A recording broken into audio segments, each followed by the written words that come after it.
Dia! Nossa aula de história. A gente vai ver lá na página 88 um texto que diz a diáspora africana.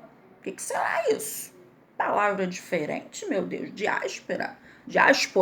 Então vamos olhar primeiro lá, ó, tem um quadradinho verde que diz o que é diáspora. Então vamos ver?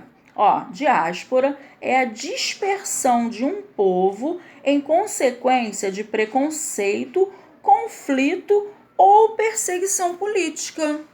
Então isso é diáspora.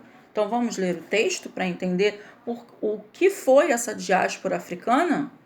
Vamos lá. A partir de 1550, milhares de homens e mulheres africanos foram trazidos para a América e obrigados a trabalhar como escravos. Esse processo é conhecido como diáspora africana. Apenas para o Brasil, entre os anos de 1550 e 1850, vieram mais de 4 milhões de africanos. Por muito tempo, existiu a ideia de que a África era um continente sem diversidade étnica e que os africanos que vieram para o Brasil pertenciam ao mesmo povo e não possuíam registros históricos. No entanto, a África é um imenso continente que abriga diversos povos e culturas diferentes. Os grupos mais numerosos foram os bantus, os iorubás e os malês. No Brasil, os primeiros africanos vieram da região do Golfo da Guiné, onde hoje se localizam os países Guiné-Bissau, Costa do Marfim, Gana, Nigéria, Congo, Guiné, Angola e República Democrática do Congo. Nessa região viviam os povos iorubás e os bantus. Havia e há, portanto, muita diversidade, com estruturas sociais, culturas e linguísticas bastante diferentes umas das outras. Os reinos iorubás, por exemplo, eram organizados em cidades com até 20 mil habitantes e tinham um comércio ativo com outros povos. Eles partilhavam costumes religiosos e culturais e falavam a mesma língua. Os reinos bantus eram divididos em províncias administradas por chefes escolhidos pelo rei, a exemplo do reino do Congo, onde o rei governava junto a um conselho de nobres. Os membros do conselho exerciam diversas atividades, como a de fiscal e a de coletor de impostos. Também vieram para o Brasil pessoas de outros povos, como os malês, que eram de cultura islâmica. Então vamos ver lá no quadradinho verdinho o que é cultura islâmica? É uma cultura característica pela região fundada por Maomé, que tem como base o livro sagrado Corão. Ao chegarem ao Brasil, os indivíduos desses grupos eram separados, escravizados e vendidos como mercadoria. Além disso, tinham de viver em um lugar desconhecido, com pessoas que não falavam sua língua e tinham hábitos e costumes diferentes. Bom, a gente já conhece, né, a essa altura, a escravidão no Brasil, né? Que não foi só no Brasil, como a gente viu agora nos textos. Os africanos foram escravizados para muitos países do mundo.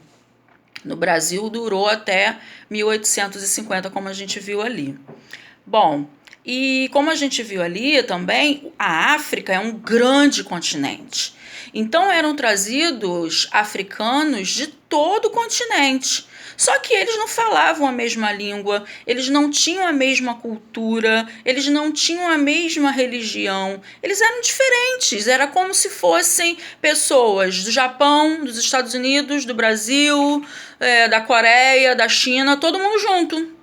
Olha só, além de serem escravizados, serem tirados da terra deles, trazidos para trabalhar forçadamente, sem receber nada, sendo maltratados, ainda eram colocados todos misturados para não se comunicarem mesmo. Eles não tinham comunicação uns com os outros. Obviamente, com o tempo, eles devem ter conseguido desenvolver alguma forma de se comunicar, mas eles não chegavam num povo, no meio de um povo que não era o dele.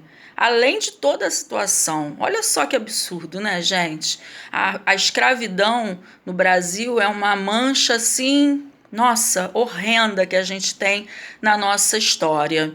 Mas, ao mesmo tempo, a gente sabe que o nosso Brasil, ele é o país da miscigenação, né? Ele é esse país da mistura, né? Da mistura de raças, mistura de povos, mesmo que tenha sido com uma forma, esse início ruim, esse início triste. Primeiro o Brasil sendo roubado dos índios, depois os portugueses começando a trazer escravos africanos para mão de obra no Brasil, depois trazendo imigrantes europeus que trabalhavam a preço quase de banana, não tinham valorização nenhuma. Mesmo assim, a gente sabe que essa é a nossa origem. Então, o nosso Brasil, ele é originário dos portugueses, dos europeus, de forma geral,